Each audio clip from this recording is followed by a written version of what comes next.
Facebook page and our YouTube channel and be the first to see as it happens. Watching TV on the go. SlyMedia TV. Building bridges. This is SlyMedia Building Bridges. Hello and welcome. My name is Robert Tapmani. Today we are streaming live and we have decided to meet one of the very few prophetess in Zimbabwe. Kwese kwataenda hanzi aiwa tikungonzwa prophet nyingi ko hakuna here vechidzimai tikati aiwa variko zvichida makambovaona kune mamwe ma-Facebook pages vachiratidza mabasa avanoita zvakare nepano paSlyMedia makambovaona zvakare vachiitawo mabasa avo, asi tati regai katimbovashanyira tinyatsoziva kuti munhu uyu anonzi Prophetess Boltcutter ndiani. Nhasi vari muno mustudio, asika zivai kuti mukalaika kana kufollowa Facebook page yedu pese patinoenda live munoona notification iyo inokuratidzai kuti aiwa pane chirongwa chinonakidza chatanga. Moudzoka hama neshamwari, sechirongwa chanhasi tingati ndo prophetess vekutanga kuuya paSlyMedia kuti tinyatsoziva kuti munhu uyu ndiani. Zita Precious Lakama, regai tinzwe kuti ndiani Precious ndizvo ndakatodzira kuti Prophetess Precious ndingati muchidimbu munhu anonzi Precious ndiani, akazvarirwa kupi? Munhu anonzi Precious ndini wacho ndiri panapa. Ndakazvarirwa paHarare Hospital muguta reHarare, asi kumusha tichinobuda nekuchipingoko takazotamira neko, but originally we are from Mozambique. Saka kuMozambique ndo kwatinobva, asi takazonotamira kuchipinge ndo kwaane hama dzese ikoko. But ndakaberekerwa ngo paHarare Hospital muguta reHarare musi wa17 February 1985 ndo pandakaberekerwa ipapo. Ndikatumidzwa zita rekuzvarwa nababa vangu. Pandakazvarwa hanzi namai vangu, baba vangu havanambobvira vakatenga preparation, mazuva ayo vaibva kuhondo, but musi wandakazvarwa hanzi vakanotenga safari suit yavo nyowani. Vaenda vakanotenga safari suit yavo nyowani. Handi namama ndaifarira laptop ndine tenet 1. Saka musi wandakazvarwa hanzi vakauya vakatenga safari suit nyowani, vakabva vatenga nebhutsu dzavo nyowani. Hanzi saka vari kuuya muhospital, ndanga ndakatoputirwa nejira muhospital ndisina kana napukeni kana chii. Hanzi ndibva ndavatarisa papane vanhu kuti ndoti chii. Handikati baba ava vakakwana,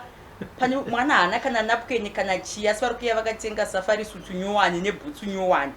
Hanzi ndikati ko mwana haana kana chaakapfeka. Hanzi zvabva vatakura, bva vanditakura musi woyi wandakazvarwa. Hanzi vanditakura zvikanzi chaita kuti ndinotenga safari suit nyowani nebhutsu nyowani inyaya yekuti mwana uyu anonzi Precious, akakosha. Muchazoona kukosha kwake mukufamba kweupenyu. Hanzi vapedza kutaura mashoko yayo abva vatondipa zita rekuti Precious. Precious zvichireva kuti chinhu chakakosha, something that is valuable. Hanzi vapedza vakabva vandidzosera pana mama zvikanzi ndaakuchienda manje kuti ndinotenga chii, manapukeni emwana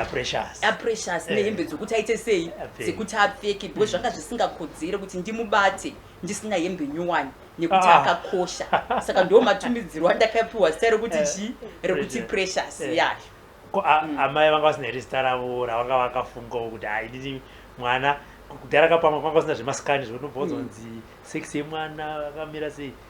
vanga vasina here zita ravaifungidza kuti ndo ravachakupa ivo? Hanzi handina kutombofunga kana zita, ndakatongoti baba zvavatumidza kuti Precious havanambobvira vakaritakura kana iri mimba. Chamboita kuti vanotenga hembe nyowani vapfeke, vouya votaura kuti mwana uyu akakosha anonzi Precious. It means sababa pane chavaita sei, chavaona chandisiri kuona. Saka sezvo vatotumidza kuti Precious, regai tichitongoti anzi Precious, vangatongokurawo ndichinzi Precious. Manga muri mwana wechingani ma? Ndini dangwe, first born.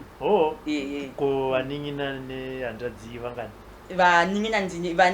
takazvarwa tiri vasikana 4 nemukomana 1. Wani musikana akazoshayika zvake, tasara tiri vasikana 3 nemukomana 1. Mukomana ndogotu? Aiwa, mukomana ndiye anotedza kumashure kwangu. Handitya. Aiwa, muri kuzvinzura dzidzo makadzidza muno muHarare? Ndakadzidza muno muHarare. Primary school yawo ndakaitira paLokinva Primary School. tikazoenda kuMorgan High School paKedzia pemakaladi apo ndopatakazodzidzirawo ipapo kusvika ndapedza chikoro changu chese bvatazobvawo ipapo bvatazonoitawo madegree etheology saka ndakadzidza kusvika padegree retheology. Handika regai tibva tapinda pavataura kuti ndakadzidza kusvika padegree retheology. Regai tinzwe kuti zita rekuti Prophetess Boltcutter rakatanga papo. Pamwe rakatangira ku School of Theology, pamwe rakatanga rakabva futi nababa Precious, ndo vayanaro vakati ayo mwana wangu zvanga uri Precious izvinezvi wakunzi Boltcutter. Boltcutter rakatanga sei? Boltcutter kwarakatangira ndofunga ndingadzokere kumashure handiti inini ndichikura ndakakura chaindishamisa pakukura handiti ndaiti ndikamuka makuseni ega baba vangu vaindibvunza kupedza ndarota pakuse mwana anenge achikura haumbozvise mupfungwa kana kuti uzive kuti chavari kundibvunzirawo pechii but ndichikura ndaigona kurota kana munhu achitofa mumhuri ndaitozvirota kana pachida kupinda munhu anoshereketa mumhuri ndaitozvirota kana mabhiza ndakakura ndiri munhu anorota manumbers emabhiza saka makuseni ega baba vangu inini ndakatokura vachitamba mabhiza saka ndaiti kana ndikamuka makuseni vaindipa masweets vobva vanditi ndiudze nhamba dzawarota ndokotaura ende my memory was very sharp ndaibva ngatovaudza nhamba dzandinenge ndarota dziya ndavaudza nhamba idzodzo vonotamba mabhiza vaenda kunotamba mabhiza votodzoka nemari kana manga musina hupfu vototenga hupfu kana manga musina chinhu chinga chirimo vakutotenga zvinhu zvinenge zvisimo mba muya saka ndakangokura ndakadaro ndisaka ndakutorara babonitauro urote wazvinzwa urote manumbers urote manumbers but nekukura zvakatanga ndiri kuprimary school and hazvinambobvira zvakaenda mumind mangu kuti chichiri kuitika kutaura kuti manumbers awandipa mwanangu ayaya ndatohwinya ndatamba mabhiza handiti ndanhasi vanotamba mabhiza baba vangu ndatohwinya ndatamba mabhiza manumbers awandipa saka uchirara oswiti urote futi manumbers handitika so it went on ndichikura handiti but mukukura imomo wozoudzwawo kunzi une zviri pauri handiti zvinoita kuti ubatsire vanhu but mukukura nezvatinenge tichida nesaridzo yedu isu sevanhu tinenge tine zvatinenge tichitarisirawo as an individual ndine zvanenge ndichitotarisirawo because by that time ndaitoshandawo ndichitoendawo kubasa kwandaitoshanda handiti izvi ndichitozviramba kuti aiwa handitombozvide but chakazoitika manje mugore ra2010 ndazvitakura nemimba yemwana wangu ndakasvika pakurwara but ndarwara ndatombopiwa chiprofita zvikanziitai basa raMwari ndikati inini zvanditombozvide izvizvi hazvinyatsonditira zvakanaka ndinoona kunge zvisina kadhati mukati handiti but ndakasvika pakurwara nemimba 2010 ndarwara nemimba yakutopinda yange ne5 months 2 weeks vandarwara vakandopinda muchipatara handiti ndarwara ndapinda muchipatara muya madoctors zvikanzi mwana hasisiri mupenyu mudumbu afa ine zvikanzi takutobvisa mwana mudumbu ine ndikabva ndaramba ndikati wangu mwana abviswe saka tikagara 3 days mwana achinzi afira mudumbu apa ndiri paoxygen haisi kukwanisa kutaura ndiri pamadripi handisi kukwanisa kuita anything handiti but ndakaramba kuti mwana aoperatwe abviswe mudumbu but ndaramba kuti mwana aoperatwe abviswe mudumbu chakandishamisa on the 4th day handiti rangwa kuti vada kundiita operation by force kwakauya epastor handinoziva mapastor iye vanoshanya mahospital vachinamatira vanhu vaivai kwakauya acertain pastor by that time ndaishandira kuBulawayo paUBH hospital saka pastor vaivai vauya vakabva vasvika zvikanzi pane munhu wandarota ane zita rekuti Precious but ndanzi ari muprivate ward ndanga ndichikumbira kuti ndimunamatire but because ndanga ndiri muprivate ward manesi vakamboramba zvikanzi aiwa ndaichikumbirawo ende munopinda maari kana achida kuti ndipinde imomo achadai kana asingadi achadai so because ndiri kuzoti munhu iyeye haasi kutombokwanisa kutaura zvachusi kanzi mazviziva sei kanzi ndatorota nezita ndosaka ndananga pawadi ipi pawadi inei ndopavakabva vauya manesizi epaUBH hospital kuBulawayo vabva vasvika zvikanzi pana pastor vauya but vati vakurotai nezita vanga vachikumbira kuti vaite sei kuti vakunamatirei but nenyaya yekukwandaishanda by that time saka tatika kuti tichaite sei tivapinze munomu vandangodaiso saka pandakanodha vakabva vatongonditarisa zvokutoshamisa ndo zvataurwa neuyawe kuti kana achingida achangoita signal achaunza signal saka ndavapa signal iye vakabva vaenda bva vanodedza pastor vaivai vanga vari vechirume abva vatosvika unga nebhachi reblack ndanhasi pasita iva vanhu nditovazive kana kuti vari kupi kana phone number dzavo kana zita ava ngatombobvera vasiya handiti vakabva vapinda but vapinda havana kundinamatira vakapinda zvikanzi ndaita a dream but mudream imomo ndarota ndichinzi ndinotaura nemunhu anonzi Precious but pane visitation yamuchaita nhasi na3 am kwakuedza but after that visitation kuchinoedza makuseni muri kubuda muhospital zvinenge zvataurwa kuhope zvikoku moita sei mozvitedzera saka ndakangonodha musoro vakabva vatobuda vakabva vaenda unenge uri pacritical ka because patime yandakarwara vanhu vakanga vakutoti makambogoverwa zvinhu muri mupenyu zvokuti vanhu vanenge vakutoti kana kukaedza hameno kuti zvino munhu tinomuviga kupi kana kwaedza vodzoka futi voti kwaedza achiri pavisiting awo yemasikati hatisvike munhu yaanenge asisipo handiti mwari kana vaine zvavanenge vainazvo pauri vachida kukushandisa vane nzira dzavo dzavanokudedza nadzo saka patime iyoyo ndakarara but ndarara usiku hwacho zveshuwawo bva ndatobatwa nehope naisingasimbobatwe nehope nenyaya yekurwara bva ndabatwa nehope pakati peusiku ndabatwa nehope bva ndatoona mudream muya bva ndadzikisirwa gemens ranga riri regreen rakabva kudenga so bva ndangopfekedzwa zigemens regreen but rakaindivhara makumbo richienda kwese ukuku ndapfekedzwa gemens regreen reria bva kwadzikiswa zidhuku rewhite bva ndapfekedzwa dhuku rera rewhite bva rakaita kuyerera rakaenda uku handiti bva kwadzikiswa bible kubva kudenga bva raiswa mumwoyo mangu kudai bva rakaita kunge ndabatiswa so bva rangonzi panapa so ukuti kunge ndavhurwa panapa mumwoyo bva rapinda bva pavharwa pamwoyo panapa saka ndichitoshamisika mudream kuti chii chiri kuitika bva ndanzwa voice zvikanzi I am going to resurrect you and your son today but only on one condition kukumutsa kwandiri kukuita iwewe nemwana wako ndiri kukumutsira kuti uende unomutsa masituation evamwe vanhu akafa the only condition yauchararama nayo panyika ndeyekuti unomutsa masituations evanhu akafa ukaona musi wauchamira kana kufunga kuti umutse masituations evanhu akafa ndo musi wauchaziva kuti ndokuparara kwako asi ukatedzera zvandakutaurira izvozvo uchararama upenyu hwakawanda panyika uchibatsira vanhu uchimutsa whether imarriage yakafa whether ibusiness rakafa whether utano hwakafa whether chii handiti ndichitoudzwa kuhope kuya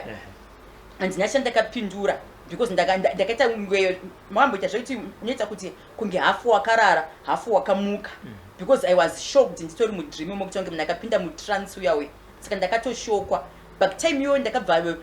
pakabva voice iroro nelight ranga riripo ndakaita kuvhutuka bva ndapepuka so but time yandakapepuka ndichitonge munhu adirwa mvura bhodhi yese ndatota bhodhi yese bva ngatomuka bva ndakwatura drip ndega bva ndaribvisa ndakwatura drip ndichiribvisa bva ndabvisa oxygen yaya bva ngatoshamisika kuti ndiri kupi ndakasvika sei panapa ndandakutoshamisika kuti ko ndimbori kupi saka kutsva kwandakaita ndakanzwa kuda mhepo yakanyanyisa bva ndasimuka yanga iri private ward saka yanga ine balcony bva ndasimuka bva ndaenda kubalcony bva ndavhura kuitira kuti ndiwane mhepo bva ndanzwa mhepo yaye saka ndikibva kubalcony kuya ndikabva ndanovhura kumain door rinopinda naro vanhu because yanga yato visiting hour ya6 saka ndichivhura paipaya mama vangu vanga vatouya kubulawayo time iyoyo saka pavakandiona vakadonhera pasi vakabva vafenta because imagine ndandiri munhu ari paoxygen ndiri padrip handisi kutaura handisi kudya ndiri kurarama nedrip neoxygen handisi kuita anything saka vakashokwa vakadonha pasi vakafenta manurses vanga vari paraundi yemakuseni iyai yamakandibvunza paubh hospital vanokuudzai havakanganwi nezvangu vakabva vatosiya vanhu vaipa mapiritsi vese kumhanya kuuya pandanga ndiri zvikanzi uri right ndikandotobvunza imimi kuti muri right here ndiri kupi ndiri kuite chii panapa zvikanzi manga muri muhospital kanzi muri muhospital munomu but maane 2 weeks muri paoxygen musingaite kana anything sati utoshamisika kuti mamuka nei bva ngati ndiri kukumbira mvura yekugeza saka vakada kundibatsirana kuti vanondipinza mutapu ndikati no ndinogeza ndega ndakageza ndakamirirwa nemanesi vachitya kuti munhu anodonha akatiitira zvimwe ndikatogeza because ndaenzwa kutsva ndatopedza kugeza pandauya bva vatomhanya kufonera doctor agent doctor abva uya kutarisa kuheartbeat yemwana agent scan zvikanzi mwana wenyu mupenyu imi hamuna kana problemu hatisitomboziva kuti medication yamanga mapiwa mukada kutosungisa vanhu pana patinotosungwa hatisi kuziva kuti ndeyechii mutori right izvezvi munhu ngaadischargwe ndakatodischargwa same day before 10 am vakatobuda muhospital ndikatobuda mwana yeye handina kutozooparetwa but the same doctors ndovaiti mwana afira mudumbu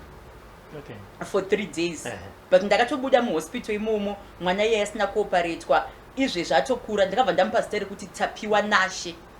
tapiwa nashe prosper ezini kuti tapiwa nashe ndakamupiwa naMwari and he should prosper saka ndakamutumidza zita rekuti tapiwa nashe prosper atokura atone 10 years ato grade 4 saka ndo madanirwa ndakaitwa kusvika ndazosvika pandiripo panapa saka mukubatsira vanhu ndo makazonosvika pakubuda zita rekuti because ndakaona kuti anointing iri pandiri kana kuti simba randakapiwa riri pandiri isimba rebhobhojani chinonzi bhobhojani handiti munochiziva Boltcutter area rinodembura zvinhu haingozoti panosvika Boltcutter harinegoshiate panosvika Boltcutter kana nyange dai paine riri bhengi rine security yakaita sei but kana mbavha yasvika ichida kunopaza pabhengi inotora bhobhojani because bhobhojani rinongosvika rongogripa rongoti kawanika nyange dai paine cheni yanga yakaita sei rinongosvika richiita sei richingodembura ipapo saka ndo pakabva zita rekuti bhobhojani ndakatogara mumwe musi handisina ndakatogara mukubatsira vanhu ndakanamatira vanhu vakanga vari mukoma vari kuSouth Africa ine ndiri kuZimbabwe handiti vatongonzwawo nezvangu bva nganamatira munhu uya abva buda mukoma batsira vanhu mamarriages evanhu ari kumuka zvinhu zvese varume vevanhu vanenge vaenda vari kudzoka saka ndakatongogara zvikanzi unomboziva here kuti simba riri pauri ndereBoltcutter nderebhobhojani kureva kuti masituations anenge achinzi ane time yakareba achiramba kugadzirisika ayaya panongosvika Boltcutter risvike richinegoshiata rinongosvika richiita sei richingopaza rinongosvika richigadzirisa harina nguva nekunegoshiata kuti mimi pane security yakaita sei kana kuti zvinhu zvaane nguva yakaita sei pakadai so Boltcutter charinongoita bhobhojani rinongosvika richipaza ndosaka ukinzi ukaonekwa nebhobhojani mutauni kana kuti mustreet nemapurisa unotosungwa kunzi uri kuite chii naro Boltcutter haritobvumidzwa kufamba naro muri kuzvinzwira mega iye zvinezvi taakutaura Prophetess Boltcutter tanzwa kuti vakatanga sei kana kuti calling yavo yakauya sei kubva kuna Precious kuenda kuna Prophetess Boltcutter munhu wamakatanga kubatsira muchiri kuyeuka tisingataure zvedu zita rake muchiri kuyeuka here kuti igore ripi endi ranga riri dambudziko rechii sekutaura kwandaita kuti ini ndakangokura ndiri munhu anenge achingoita zvaanenge achiita but pandingati pandakazonyatsorealiza kuti zveshuwa ndaakunyatsobatsira handiti ka it was 2012 iyoyo handiti ndakapinda pamutsanyo we40 days uyawe but ndapinda pamutsanyo we40 days munhu wandakatanga kubatsira munhu anga ari mukoma kuSouth Africa munhu anga ari mukoma kuSouth Africa vanhu vakafona vakati tikwenda ndikati mondifonera panguva yevisiting hour handiti ndizomufonera vakabva vandifonera panguva yevisiting hour ndikabva ndanamatira munhu iyeyo over the phone handiti ari kuCape Town kuSouth Africa ndichipedza kunamatira munhu iyeye handiti bva ndakata phone within 1 hour vabva vandifonera zvikanzi munhu iyeyo amuka ndanhasi mupenyu tichipedza izvozvo ndanamatira munhu yauya the same people ivavo vanga vaine hama yavo aigara kuMelbourne nanhasi vatoriko gogo vavo vekuMelbourne but vakanga vastroka handiti saka vakangoerekana vasvika vakangova pamadirections saka ndanga ndakatorarama kuseni kuma6 ndakutonzwa dho richitonokwa makuseni ayaya ndikati kondiani munhu ari kuuya makuseni anaya kwakanaka here vangatosvika zvikanzi toda kuonawo pastor ndikati ndimani zvikanzi tina mama vedu but vari chavasiya mumota panze apa vakwanise kukwidza masteps sezvitogara paflat havakwanise kuita sei kukwidza masteps pane vanhu vamakabatsira anga ari kumukoma vanhu ivavo ndo vachiita sei ndo vatirifeya kwamuri bva ndangoti ende munovatora saka naichobva kuhope ndangotora Zambia bva ngatongomonyera Zambia rabva ndapfeka t-shirt rangu ndanditori nedhuku musoro bva vatopindwa navo bva vanovatakura vangati vagadzikei pasi makrashes avakabatwa ivo vatakurirwana vagadzikwa pasi mudining handiti vachigadzikwa pasi paipaya vandasvika vangatongoita zvandakaita paipaya ndichitoita zvandakaita paipaya bva vatongosimuka bva vatanga kutomhanya ipapo munhu anga ari paralyzed makumbo ese asasafamba saite sei bva vatongosimuka paipaya vachitongosimuka paipaya vakatozobuda pamba vakutofamba macrash pasina nhasi havatorina kana macrash avanofamba navo vakutofamba saka ndokutanga kwandakaita ikoko kuti ndizonyatsoziva kuti oright saka zvandiri kuita izvi saka ndo simba racho rebhobhojani riripo iri handiti rega ndimbokudzosera kumashure mbichana vakawanda vamwe maviewers nevamwewo vanogona kupa macomments ekuti munhu utanzwa achiti kuchipingi ndikumusha kwacho kuchipingi tinongokuziva kana dzakutaurwa nyaya dzekuchipingi obanze kumozambique futi tingati chiprofita ichi chinotengeka here chekuti inino zvangu Robert ndogona kupedza ndakutonzi Prophetess Boltcutter ndaenda kunotenga kuchipingi kana kumoza because kwakuna sekuru ndungika vanogona kunge vakati amsukuruti ndakambomba mapowers aya oita uchandire vanhu chinotengeka tisingataura zvenyu tisinganangani kwamuri but semunhu ari mubasa iro rekubatsira vanhu muchingo semaonero amunoita semafungira kuti kana kuti semanzwira amunoitawo kuti munhu anokwanisa kunotenga masimba ekubatsira vanhu inini talking from my personal experience handitika simba rechiprofita haritengeki unless kwatokuromba kana vatori vanhu vaiva vanoti vanenge vachishandisa masimba ezvikwambo ekuti vanenge vaine matende ezvikwambo kuti chikwambo vanhu vaiva vanoprofita nenyoka dzavanenge vainadzo vaine zvikwambo dzekuti ndo dzinenge tichitomudza kuti kuri kuya munhu akadai umudze chakati umudze chakati kune vanhu vane simba iroro kuti vanokwanisa kutonotenga zviriko zvinhu zvinoitika munyika yemweya zvakawanda zvakasiyana siyana handitika but ukana munhu akusvika paextend yekutenga achisisiri chiprofita mukataura mukaverenga nyaya yajeremaya zvinotonzi ndakakuziva uchiri mukati medumbu ramai vako ndakudze ndikati musi wandakazvarwa inini baba vangu vakatotaura kuti mwana uyu anonzi precious kureva kuti akakosha asi muchazozviona mukukura kwake kuti akakosha handiti kukura kwangu ndichitokura ndichirota nhamba dzemabhiza ndichiita sei handitika kureva kuti chipo chinozvarwa chiri mukati memunhu chipo chinotozvarwa chiri mukati memunhu ndinogona kutodecide kuti ndichade kuita basa inini mbakasvero kuchipo chabva handitika because it's a gift chinenge chitoripo handiti kana munhu akusvika pamaextremes ekutotenga achisisiri chiprofita kana kuti asisiri chipo chakazvarwa chiri pamunhu nekuti munhu wese ane kwaanobva ane kwaanozvarwa ane dzinza rake raanobuda kwaari munhu anotozvarwa aine chipo chake chaanenge akatakura chinenge chiri maari despite kuti munhu abva kuchipingi kana kuti abva kupi totobva kumozambique hatitobve kuchipingi totobva kumozambique chandokutori nen'anga dzinohombe mabuda muchipatara mine pamuviri patapiwa nashi nehope dzamakanga marota ndokusvika kuna baba watapiwa mukati mudiwa inini kuti ndizosvika pandiri kuti ndibude muchipatara pane munhu akauya akandiona akandiudza zvakati ndikazorota kudai makazvigamuchira sei ndingati by then handitika I was in my first marriage and patime yazvakaitika izvozvo handiti tanga titori paseparation saka tinozombowana nguva yekutaura zvese izvozvo takabva katosiyana panguva iyoyo because ndandiri mufirst marriage yangu handitika saka pamwe nezvaitikawo pandiri nekurotawo zvinhu zvandairotawo kana zvemumusha mavo kana chii pamwe ndo zvakaita kuti tisakliki kana tisapindirani hatina kuzombobvira inini ndinorota inini ndinorota kutorota chai kutoudzwa kuti mumusha umu makamira makadai ndinotogona kutorota kana munhu asati atoweka ndikaenda ndichibatsira munhu ndogona kuti ndikarara ndotorota kuti chakati aitoseka nemukomana anotishandira driver wedu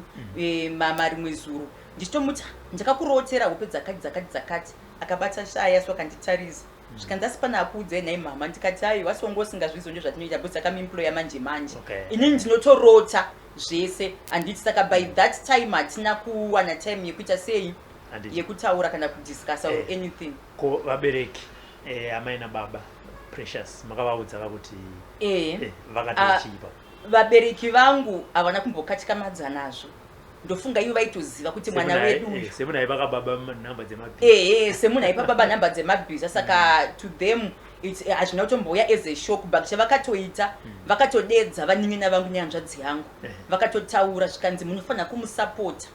vanhu havazvarwo zvakafanana mukati mefamily handiti because vanin'ina vangu vaitouya vachipfugama kwandiri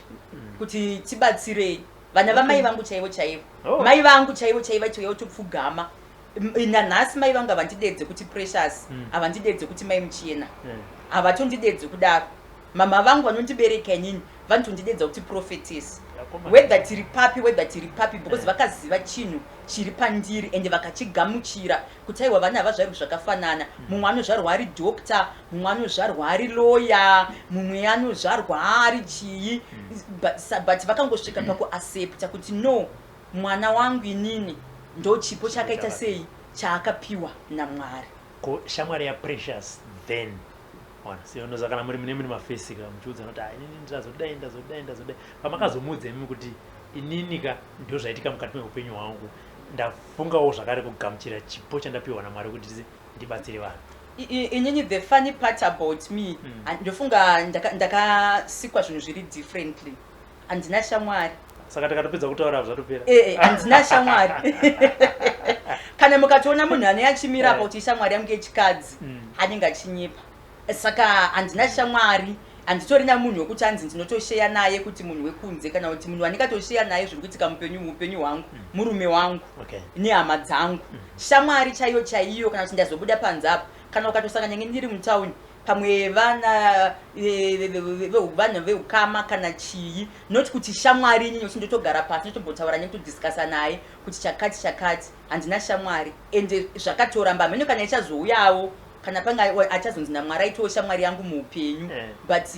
shamwari yangu for now it's my husband ndiye munhu wangotokwanisa kutosheya naye ndichiita sei but by then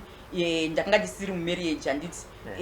ndamusecond marriage ndaisiri mumarriage by then handiti saka I had no one to share with except hama dzangu handitika muri kuzvinzwa tiri kutaura naProphetess Boltcutter kana kuti tambotanga tichaura naPrecious izvi zvakutaura naProphetess Boltcutter apo tiri kunzwa nhoroondo yeupenyu hwavo semunhu akadanwa kuti aitewo mabasa ekubatsira hanzi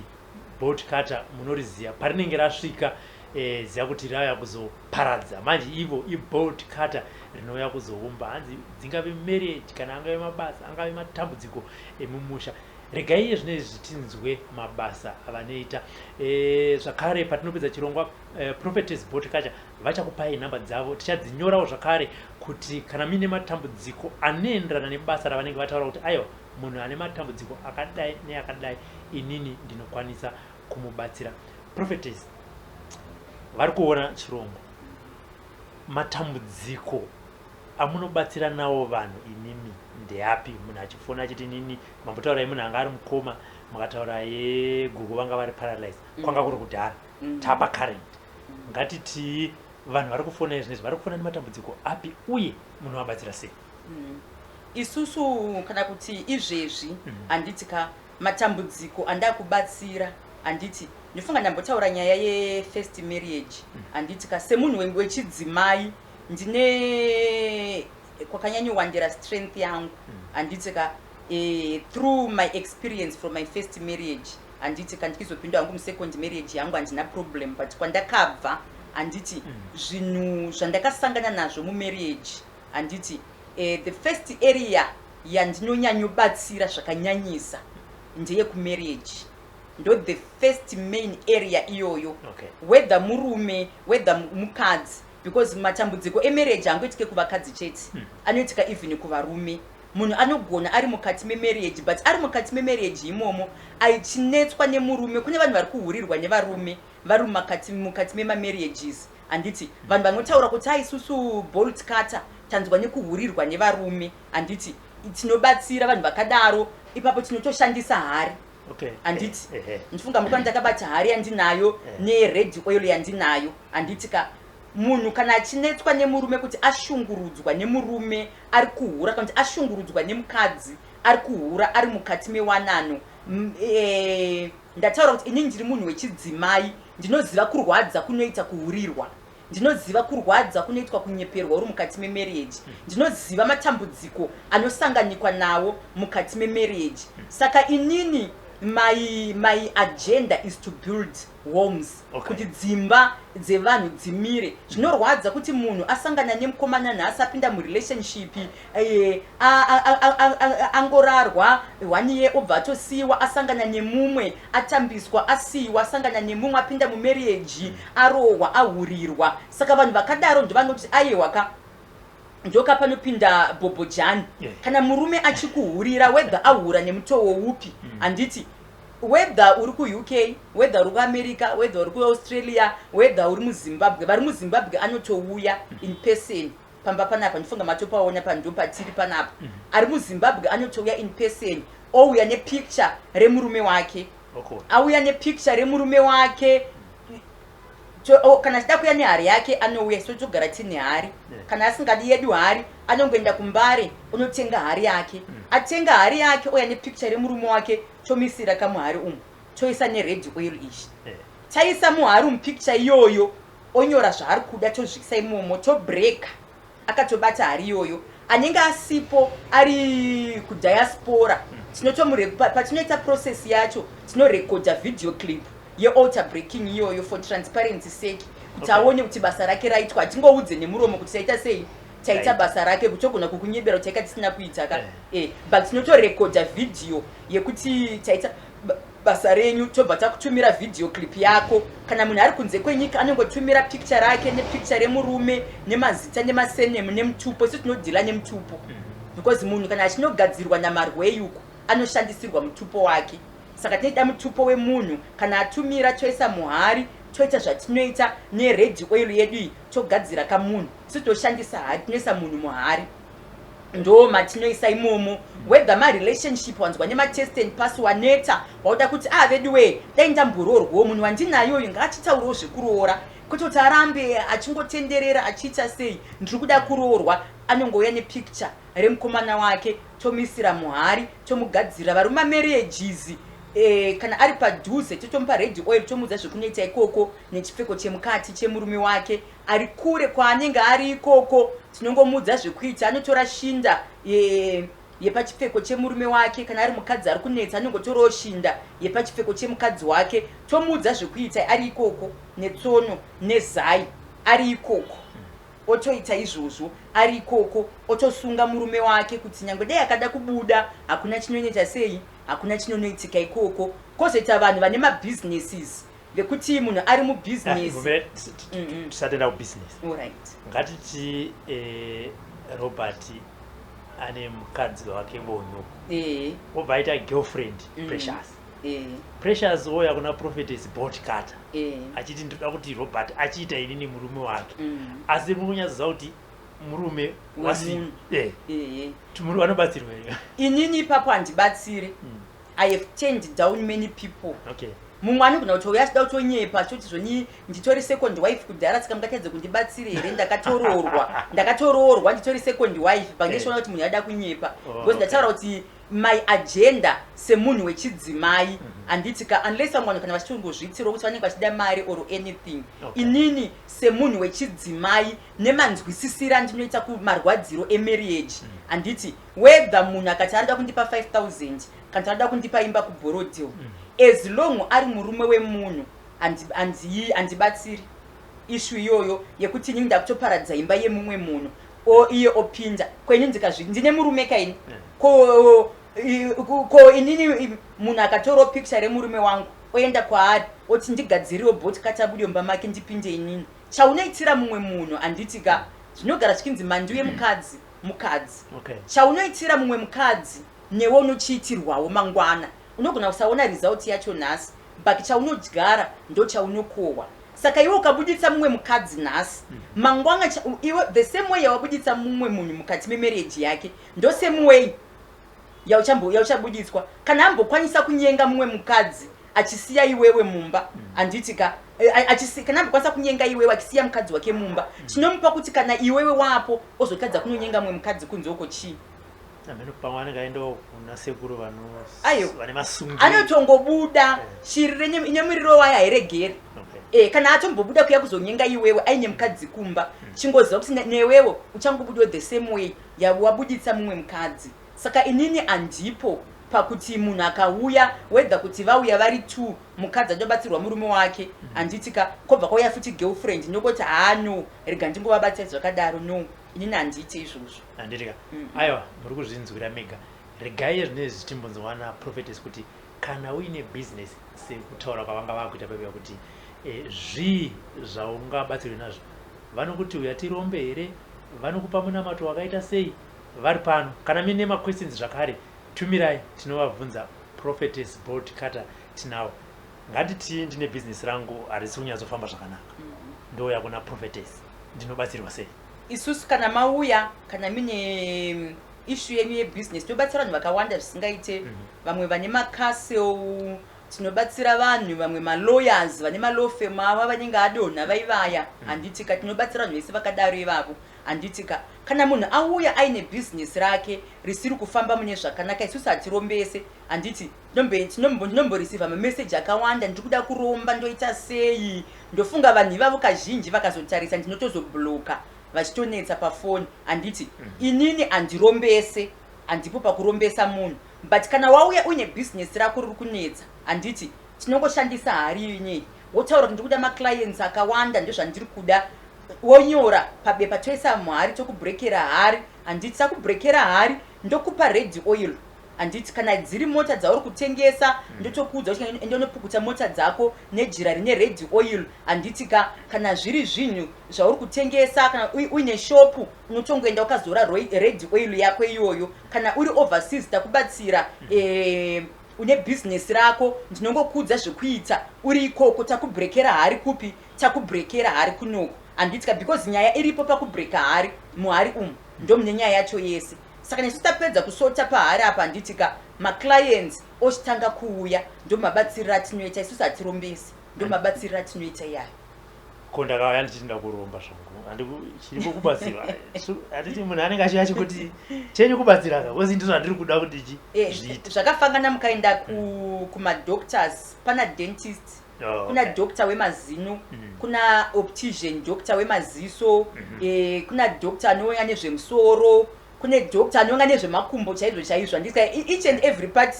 yebody yemunhu handitika kune madoctors akatomirira izvozvo kune magaini evana handitika saka iwewe kana uchida zvekuromba kune vanotoitawo zvekurombesa wakasununguka unongoenda kune vanoita sei zvekurombesa ini handikurudzire vanhu kuromba nekuti wani kuromba kwakaipa ucharomba uchanziuraya mwana wako saka mari yakanyanya kukosha iri kudarika mwana wako uchanziuraya mai vako uchanziuraya baba vako ukaona patongoita zvinhu zvine kudeura ropa mukati because hakuna munhu anoromba asingadeure ropa hazviite vazhinji vese vakaromba kana kuti vanoromba vane zvavanotoita zvekudeura ropa saka inini I don't believe mukudeura ropa revanhu saka munhu anenge akasununguka kuti kana wanoti kwaBolt kati hakusi kukuitira iwewo nyema expectations ako uri kuda zvekuromba wakasununguka unotsvaga dentist kana unotsvaga optician handiti woenda kune akamirira zvekuromba ikoko wosvika woita sei worombeswa hako Prophetess pane here vakomana vanomboya vachiti inini ndaedza ndadanana nauyu zvapera ndiri kutadza kuita imba because pamambopa maexample paipa mangopa musikana anenge achiti mukomana wangu ndinaye but hasindatasi zvekuroora pane mukomana here vakomana vanotoya vachiti ndaedzaka but relationship yacho ndingakugaragara hapasina ndakagaragara hapasina hatingati pane mukomana here pane varume vakawanda vanotouya vazhinji vamwe vanenge vachitotuka masocial medium but nerweseri vanoita sei vanotouya tovabatsira handiti kune varume vakawanda kune varume vekutoti vanenge vachitohurirwa nevakadzi mudzimba but anotouya oti ndiri kukumbirawo ndigadziri mukadzi wangu ndichiri kumuda whether ndakamubatikidza redhende ndine chikomba but mukadzi wangu ndiri kumuda ndibatsirirewo mukadzi wangu adzikame totomubatsira mukadzi wake kuti adzikame kwete varume kutoti ndiri kushuvirawo kuti ndipinde mukati memarriage but zviri kuramba ndanzwa Prophetess ndambotenderera vasikana vese but mwe akaenda kwaaenda akaudzwa kunzi mai vangu vanoroya akutondiramba mumwe akaudzwa kunzi chakati ndinoedza nepasi pandinogona but vasikana vese vandingisangana navo handichazive kuti munyama kuti pane zviri pandiri here varume vanotobatsirwa zvisingaite tinobatsira varume vakawandisa atizongokwanise hedi isusu tiri vanhu vane privacy hatife takabuditsa vanhu kuti takabatsira nhingi kana kuti nhamba yanhingi iyi but varume vakawanda vari kuuya kuzobatsirwa especially kunyaya dzevakadzi nekutogadzira vakadzi vavo kana magirlfriends avo kuti hanzi ndigadzirire girlfriend yangu asambode mumwe munhu kana kuti girlfriend yangu akandisiya ane mumwe munhu akudangana naye but ndinoda kuti adzoke kwandiri tiri kutovabatsira varume kuda kutodzosewo vasikana vavo vanenge vakaenda saka vamwe vanhu vanogona kutozoonererwa kutoshainira mukomana mumwe anenge atoya kwaBolt kati atori serious kuti haruda kutokuroora tatomubatsira kunoku kuti adzoke muupenyu hwako variko varume vanoda vanhu to the extent yekunotsvaga help kuti ave nemunhu andireka muri kuzvinzwira nhasi tiri kutaura naProphetess Boltcutter kana uine mubvunzo bvunza usazoti vakanga varipo dai ndakati aiwa kana zvichitonetsa kuti ubvunze pano pachena enda kuinbox tinoverenga zvakare hativerenge zita rako asi tinoverenga nekuti ndiwoyu mukana wokuti tisangane naProphetess Boltcutter tichiita se tichinyatsonzwisisa mabasa avanoita. Ndamboona imwe comment yangu yangonzi varoi kana uri mubvunzo kana kuti chii nyatsobvunza kuti uroi huri papi ihari here dzawaona inonzi oil yawaona here tsvuku iyi vari pano Prophetess kuti vanyatsokuexplainirai vakutsanangurire yakapera nguva yekuti mabasa ekubatsira vanhu anoitwa muchivande kana kuti anoitwa mukaimba kane rima kanopinda vanhu muchiita zvekunyangira yave nguva yekuti upone zvichida ndiyo mukana wapiwa naMwari kuti usangane naProphetess Boltcutter vave vanokupa zambuko. Ndakamboona imwe video yamakanga makabata mira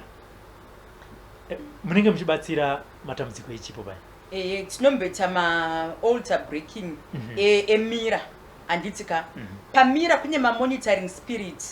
ekuti munhu anenge achikumonita zvaunenge uchiita.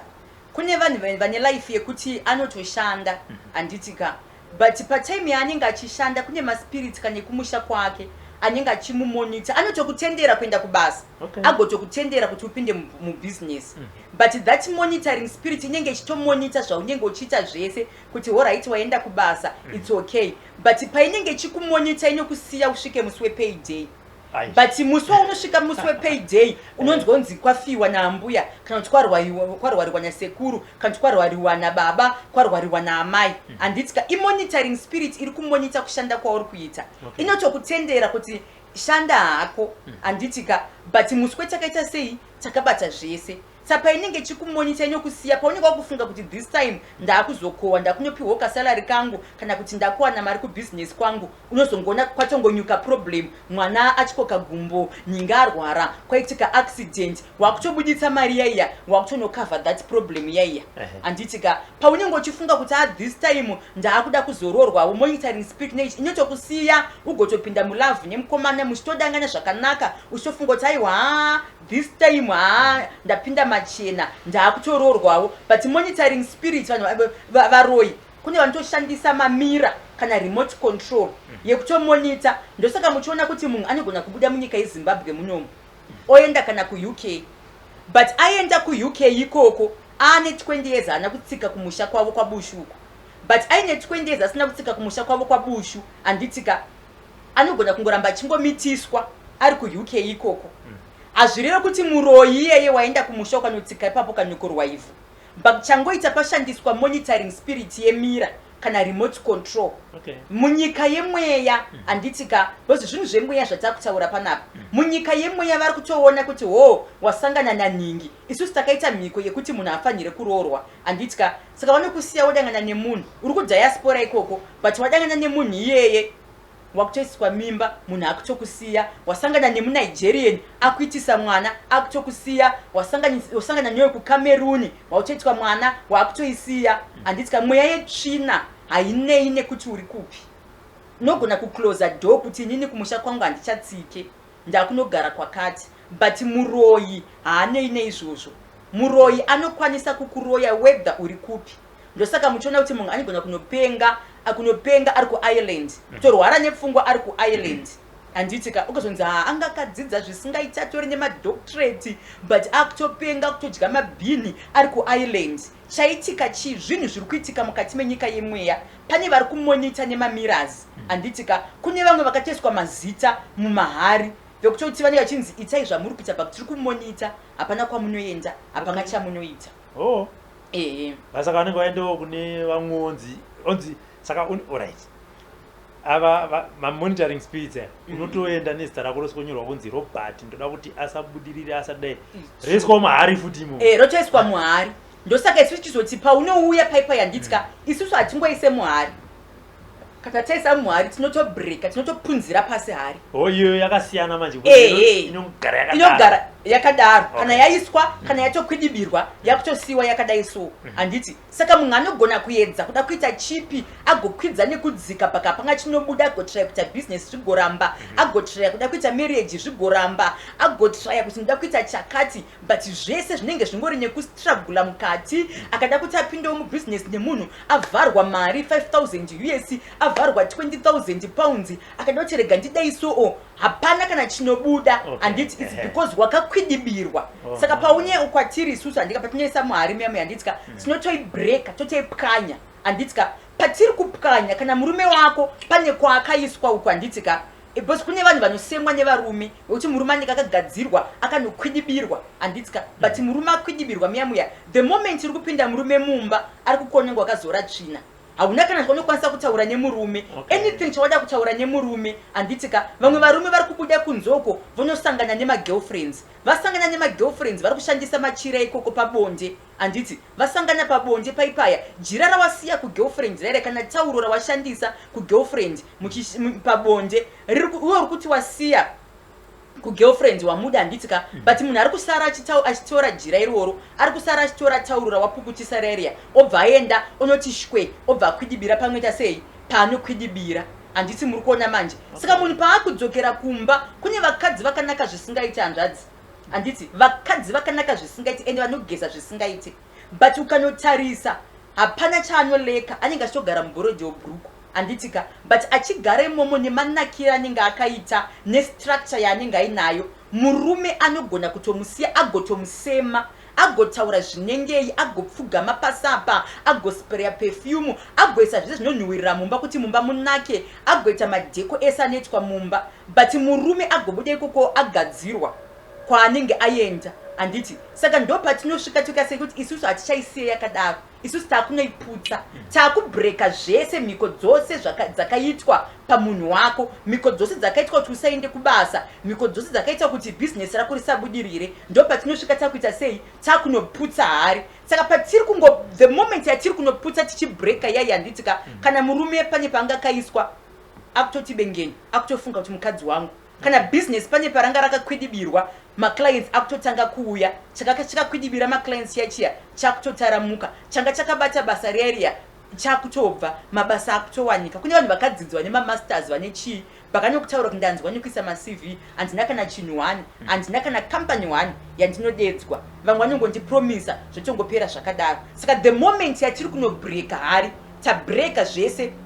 zvakaitwa pauri mukati menyika yemweya because zvinhu zvinoitwa munyika yemweya hazvisi zvinhu zvenyama. Ndogara ndikitaura kuti upenyu hwatinorarama kana nyika yatinorarama zvinhu zvakawandira pamweya. Lese muri kuona mari yandakabata izvi mumwe munhu anogona kutora mari izvi oenda kumusha utonosiyira munhu kumusha hama uchitofara zvisingaite wotomusiyira mari izvi kuti mozoendesa kuchigayo handiti iwe watobvisa nemwoyo wako but munomboziva here kuti mari iri spiritual mari izvi haisi tinongoti currency aiwa haisi currency. Ndosaka paine inonzi mammon the god of money pane the god of money handiti mari iri spiritual munokwanisa kugadzirwa nemari yenyu imimi yamashanda mukabuditsa muhomwe muchinopa munhu mari kuti mari izvi moendesa kuchigayo kana tozotenga doro munotongorwadziwa nemi otora mari yenyu haatenge nayo kuchigayo oenda nemari wepasi pemuhacha otora mishonga yake oisa pamari iyoyo obva atotaura ada kundishainira asiya andipa dhora inini ada kundishainira iwe hauna utomboshaina watoita nemwoyo wako. Vanhu vakawanda vakagadzirirwa pamari ndosaka vari kuvharwa mari dzakawanda kwavanenge vada kutraya vari kuvharwa maproperties vakagadzirwa pamari nemunhu wavakabatsira munhu wausingatomboexpecte wangomupa mari kuti ende unomwa drink ototora mari otoenda nayo pan'anga akutongeta zvanoita nemari nemishonga. saka unogona kutenderera ugoti ndashanda 20 years but hauna kana mota, hauna kana sofa, hauna kana stand, hauna kana imba. Chii chakaitika? Pane munhu wakapa mari. Mari haisi yekungopa iyi, mari iyi haisi yekungopapa mari. Money is spiritual kana musingazvizivi. Mari iri spiritual. Kana kungoti wangosangana nemunhu murodhi, pamwe ari kungorwara nepfungwa, wotongotora mari wotomupa, chamupengesa uchizivi. Pamwe akasiya ponda munhu kumusha, asiya ponda munhu kumusha, iwe wakunoimpata paspirit iri pari nekunomupa mari. Mari iri spiritual. Saka you should be very careful nemunhu waunoita sei, nemunhu waunopa mari. Mari iri spiritual. Hey, varume tiri pataiti woti uri muhari, wakaiswa muhari yekuti marriage isafambe, wakaiswa muhari yekuti business isafambe, wakaiswa muhari yekuti wakapa munhu mari uchiti rega nditese ndikubatsire. Saka zvakungoenda nekuti iwewe uri kusangana nedambudziko ripi. Ndiri kuona pamacomments panapa vanhu vari kuti nhamba please, nhamba. Ndo zvandatokunyimirai nhamba izvozvo izvi. Ndati mumbotanga mateerera prophetess vaita se vachitaura, nekuti mumwe akangoziva kuti iri ndo dambudziko randiri kusangana naro, anobva afona vatori pamhepo iye zvinezvi. Asi aiwa, patinopedza nhamba inenge iripo. Prophetess vachakupaiwo nhamba yavo zvakare, ivo vachitaura. Musazofonera inini nekuti ndogona kuziva kuti mira ndikuise mahari ndaita tabreka, ndokunotenga hari dzangu 4 kumbari. Ndokunotenga hari dzangu 4 kumbari ndita se ndotitaura ndoisa mahari ndokutumira video sekutaura kwanga wachita. Asi aiwa, hatise nhamba dzedu isusu veSlyMedia. Tinoti Prophetess vanotaura nhamba yavo tozodzinyora kuitira kuti musazoti dzavakataura hadzisiridzo. Prophetess, takunopedza chirongwa. Vanhu vada kubatsirwa nemi, vangave vari muno muZimbabwe, vangave vari kuchiweshe, kwabushu kwamambotaura, kucholocho, vari kuUK, Ireland, USA, munovabatsira sei? Tinovabatsira vari ikoko. Chake munhu kutongofona ndandasirira. Kune vamwe vane maissues ekuti vanotorota nyoka. Kuhope kwavo vane maissues ekurota nyoka. Kwete vaya vanorota kana mombe dzeblack dzichivamhanyisa. Tinobatsira futi vanhu vakadaro. Kwete vamwe vanhu vekuti anongodzwa kuvaviwa kana pakati pemusanapo, pati haasi kuziva kuti chii chiri kuitika. Mumwe anogona kungonzwa kana kufamba, kana vanhu vane maproblem ema-miscarriages vai handiti ka vane maproblem embereko. Tinobatsira futi ivavo vane ma-spiritual attacks. Vamwe vanhu vanorota vachiyamwisa, iye haatorina mwana mucheche but anotorota achiyamwisa. Handiti ka izvozvo zvine zvazvinoaffecta kumarelationship kana kumarriage kana kubusiness, kana kukonzera kuti munhu akwanise kana kungovengwa, unogona kungopomerwa mhosva pabasa yaunenge usina kuita. Saka vanhu ivavo tinobatsira zvakare. Hazvinei nekuti uri kuUK kana kuti uri kuAmerica kana kuti uri kuAustralia kana kuti uri kupi. Distance is not a barrier. Tabatsira vanhu vakawanda vakisati taunganya navo. Ari kunze kwenyika uko vanhu vakawanda tavabatsira vari ikoko. Handiti ka vamwe vakutozouya kutozochata kunoko, vakutoti munhu waMwari makandibatsira, ndoda kuti muzoatenda muchato wangu. Handiti ka but kana tazoya kumuchato kwako hatiratidzika, takatoiswa mamakeup tongosvika tongogara redu kumateresi. Hatizosvike tikitaurwa kuti takavabatsira tikadai so tinotoitose vanhu totongosvika kuita sei totogarawo kana munhu atotiinvitawo kana achitongodawo. But hazvinei nekuti munhu ari kupi. Vari muZimbabwe, vanhu vari muZimbabwe kazhinji handibatsiri pafoni. Munhu ari muZimbabwe tinokurudzira kuti ngaauye tomubatsira tichionana. Preference yepafoni tinoipa kuvanhu vari kunze kwenyika. Pafoni munhu ari muZimbabwe kungofona kuita appointment. Handiti waita appointment yako tokupa address wouya tokubatsira tichionana, kwete zvepafoni. Ari kunze kwenyika hapana patingamuti kwire ndege, ndo vatinopo preference yekubatsira over the phone. Saka vari kunze kwenyika vakatosununguka, anotofona paWhatsApp call kana asina airtime yedirect call, plus direct call inotodhura, anotongofona WhatsApp call, anotongosenda message. Kana asenda message anodairwa neautomatic reply. Automatic reply iyoyo ndinozongokuatenda ndokuudza kuti fona nguva dzakati. Handitika dzimwe nguva unogona kufona pamwe ndiri busy, hatingomirire kubatsira vanhu cheke. Tine maproject atinoitawo, ndine mhuri like I said kuti nditoriwo married, ndine vana. Saka dzimwe nguva mumwe ndafona 5 times ga ita patience, foni yangu inowandirwa. Pamwe time yawafona iyoyo ndakandichi attenda kumwana pamwe ndakandichi attenda kumurume wangu pamwe ndakandichi tine maprojects atinoita pamwe ndakandichi attenda kumaprojects angu pamwe time yawafona ndakandichi driver mota but definitely ndikatongoona missed call yako kana kuti ndikaona message yako nyangwe dai zvoita sei handiregedze kuritena ndinotoritena message yako handingofoni because ndogona kukufonera pamwe pauri apaite kuti utaure pamwe wasida kuzikana kuti ungofona kwandiri ndinotosenda message wototaura kuti I missed your call, if you are free you can call back wotofona anditika baimawapa namba dzekufona noti ndambovaudza kwa ndogona kukupa idzamwe namba dzekufona plus 263 771 921 976 nichadzokorodza zvakare plus 263 771 921 976 anditi vanofona nguva unoti vanogona senge vari muzimbabwe munagona kuti akandi akati tifone pane nguva dzekufona here kuitira kuti vari kuda kubatsirwa vanoziva kuti aiwa idzi nguva idzi ndofunga hazviite kuti ndifone inini handina nguva yekuti inonzi yaifonwe handiti kunze kwemidnight wotarara handiti saka nauri kunze kwenyika tine time difference unofanira ngogedja wekuti time dzinedzi kuzimbabwe nguva dzakati saka rega nditaimiro kwaita sei kwaedza but any time from 7 o'clock makuseni handitika handina time as long wangofoni yako yangu ito through ndiri free ndinotongodaira foni ndotokuatenda ipapo saka handina time yatingati zvoni nguva yakati na7 kusvika na4 kana kuti na7 kusvika na8 from morning kusvika manheru you are free wakatosununguka kufona kana kusenda message ndikuda kuzokufonera iwo ndingafone nguvai ndotokupa time kana uri kunze kwenyika ndaonewo nhamba dzenyu ndikuda kukufonera iwo ndofonawo nguvai ndobva ngatokusendera nhamba ndobva ngatokusendera time yekuti uite sei yekuti ufone anditika muri kuzvinzwira ndiprophetess Boltcutter vatanga achitaura navo pazuva ranhasi matambudziko ari kusangana nevanhu akawandisa uye haapere kana musina kuwana rubatsiro nhasi ndosaka tati aiwa regai tipo prophetess vekutanga kuya paSlyMedia tichinzwa kuti vakatanga nepapi kubva apo vakanzi Precious kusvika iye zvino vakunzi Prophetess Boltcutter zvakawanda vazvitaura nhamba dzekuti mufone vakupai mukaona vazosvika ka10 uchifona vasingadaire aiwa ipapo ndo pamunozoya kwatiri moti munhu uye haabatike isusu toziva pekuvabata tinouya futi kuno kutoti nyingi ari kuti hamusi kubatika taurai naye pano Prophetess mashoko enyu kupedzisira kuvanhu vakateerera vanga vakateerera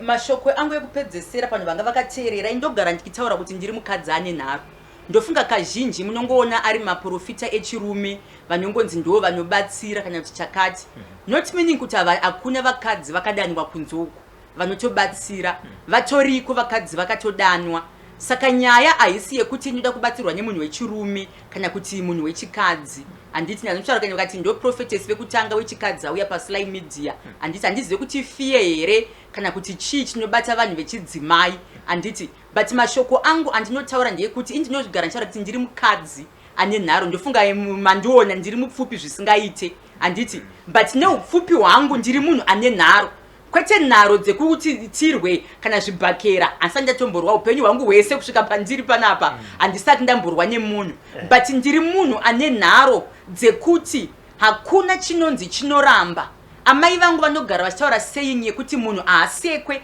achiri mupenyu as long munhu achiri mupenyu hakuna situation isingagadzirisike whether imarriage yanetsa hakuna marriage isingagadzirisike whether utano hwanetsa ndo panopinda bhobhojani ipapo whether ibusiness radonha zvinengei ndo panopinda bhobhojani whether chii chanetsa inini nditori nenharo kuti zvinonzi nenyika hazvigoneke ndo zvandiri kutoda izvozvo zvinonzi ayewa inini bhobhojani ndamboedza mamarriage hapana chinoramba vana 5 different fathers indinokutaura kuti ndine nharo ndoda kuona kuti haupinde here mumarriage kana shora kini business ndaneta hapasisina ndo zvandine nharo nazvo saka mashoko angu ndeyekuti izvoni inini ndiri mukadzi ane nharo mudikani, whether iproblem ipi iri kukunetsa kana iri kukutemesa musoro, hakuna chinhu chisingagadzirisike munhu aasekwe achiri mupenyu. Watisingakwanise kubatsira munhu apinda pasi 6 feet anzi amuguva, but as long uchiri mupenyu uchitorarama, no matter wasangana nezvinorwadza sei, no matter washungurudzwa sei, hakuna chinhu chisingagadzirisike muupenyu hwako.